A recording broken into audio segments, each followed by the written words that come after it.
મોરબીના જેતપરમાં ખેડૂત આંદોલન થયું તેજ, જેમાં સત્યાગ્રહ છાવણીમાં 100 થી વધુ ખેડૂતો પહોંચ્યા છે। હળવદના ઘનશ્યામપુર ગામના ખેડૂતો ત્યાં પહોંચ્યા હતા। વીજ પોલ મુદ્દે તેમણે વળતરની લડાઈમાં સમર્થન આપ્યું છે। વીજ પોલ મુદ્દે યોગ્ય વળતર આપવા ખેડૂતોએ માંગ કરી। 100 થી વધુ ખેડૂતો સત્યાગ્રહ છાવણી ખાતે પહોંચ્યા છે અને આંદોલન વધુ તેજ બન્યું।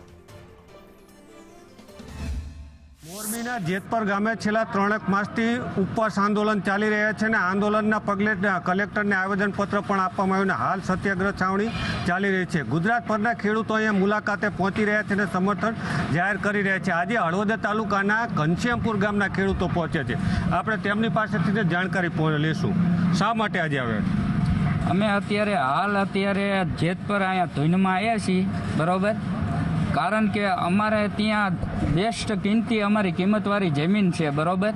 એ જમીન અમે સાચવીને રાખેલી છે, બરાબર।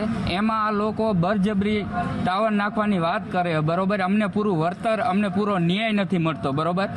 જે પણ વળતરની જે પણ અમે વાત કરી એ ઈવડે લોકોને જે પણ મરજી પડે એ વળતર એમને જ નક્કી કરવાનું, એમને જ ચૂકવવાનું।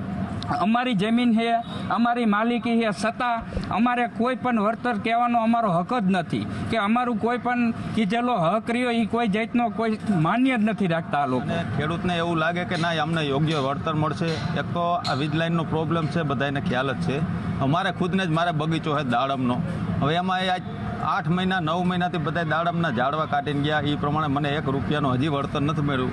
મારે 50-60 લાખ રૂપિયાની તો જમીનની કિંમત થાય, રોડ રચ વાડી છે, પણ એનું 1 રૂપિયાનો હજી એને વળતર નથી આપ્યું। રામધૂન બોલાવી છે અને વિરોધ કરે છે। અમારે જ્યાં સુધી આ જેતપરનો નિર્ણય નહીં આવે ત્યાં સુધી અમે હમણાં આંદોલન ચાલુ જ પણ રાખવાના છીએ।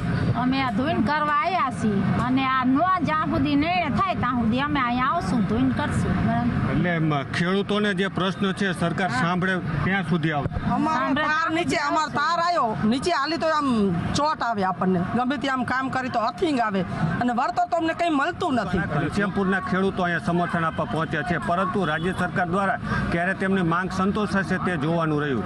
જગદીશ પરમાર, સંદેશ ન્યૂઝ, મોરબી। ત્યારે ફોનલાઈન પર જગદીશ પરમાર જોડાઈ ગયા। જગદીશ, આટલા દિવસથી ખેડૂતો આંદોલન ચલાવી રહ્યા છે, ના કોઈ સમાધાનકારી પગલાં ભરવામાં આવી રહ્યા છે સરકાર દ્વારા, ના ખેડૂતો ટ્રસ્ટના મસ્ત થઈ રહ્યા છે, ત્યારે હાલમાં ખેડૂતો આગામી રણનીતિ કઈ અપનાવશે અને શું સરકાર દ્વારા તેમનો કોઈ પ્રયત્ન કરવામાં આવ્યો છે તેમને સંપર્ક કરવાનો? જે પ્રકારે વાત કરવામાં આવે તો મોરબીના જેતપર ગામે છેલ્લા 3 માસથી ખેડૂત આંદોલન ચાલી રહ્યું છે। આ સત્યાગ્રહ છાવણીમાં ગુજરાત પરના ખેડૂતો નહીં પરંતુ રાષ્ટ્રીય નેતાઓ પણ સભા ગજવી ચૂક્યા છે। મહત્વની વાત એ છે કે ગુજરાત પરના ખેડૂતો સમર્થન પણ આપી રહ્યા છે। હળવદ તાલુકાના વિવિધ ગામોના ખેડૂતો પહોંચી રહ્યા છે, સમર્થન આપી રહ્યા છે અને રામધૂનમાં યોગદાન પણ આપી રહ્યા છે। સાથે જ વાત કરીએ તો અલગ અલગ ગ્રામ્ય વિસ્તારોમાંથી ખેડૂતો પ્રત્યેક ધરણા માટે પણ આવી રહ્યા છે। બીજી એક વાત કરવામાં તો હળવદ તાલુકાના ઘનશ્યામપુર ગામના ખેડૂતો લગભગ 100 જેટલા 50 મહિલા અને 50 પુરુષો રામધૂન બોલાવી છે અને ખેડૂતોને સમર્થન જાહેર કર્યું છે। જે પ્રકારે ખેડૂતો લાંબા સમયથી આંદોલન કરી રહ્યા છે અને રાજ્ય સરકાર દ્વારા જે પરિપત્ર જાહેર કરવામાં છે આ પરિપત્ર ખેડૂતોને મંજૂર નહીં હોવાનું અગાઉ કલેક્ટરને તેઓ આવેદનપત્ર પણ આપી ચૂક્યા છે, પરંતુ કલેક્ટર દ્વારા જે પ્રકારે કામગીરી કરવાની એમઆરસી કમિટી બનાવવાની અને એમઆરસી કમિટી દ્વારા જે ભાવ નક્કી થાય ત્યારબાદ ખેડૂતોને યોગ્ય વળતર મળે તેવી કલેક્ટર દ્વારા દરખાસ્ત મૂકવામાં આવી છે। પરંતુ જે એમઆરસી કમિટી છે તેમાં ક્યાંક ને ક્યાંક ખેડૂતો દ્વારા આક્ષેપ લગાવવામાં આવી રહ્યો છે કે જે એમઆરસી કમિટી બની રહી છે તેમાં કંપનીના જે વેલ્યુઅર હોય છે, એટલે ક્યાંક ને ક્યાંક ખેડૂતોની જે આ કિંમતી જમીન છે તેનું યોગ્ય વળતર મળી નથી રહ્યું અને સાથે જ વીજપોલ નીચે કરંટ આવતો હોવાનું પણ ખેડૂતો આક્ષેપ લગાવી રહ્યા છે। એટલે જે પ્રકારે ખેડૂતોની કિંમતી જમીન છે અને આ કિંમતી જમીનનું યોગ્ય વળતર નથી મળી રહ્યું, તેને લઈને જ ખેડૂતો ઘણા લાંબા સમયથી આંદોલન ચલાવી રહ્યા છે। પ્રીતિ, બિલકુલ આભાર જગદીશ તમામ વિગતો માટે।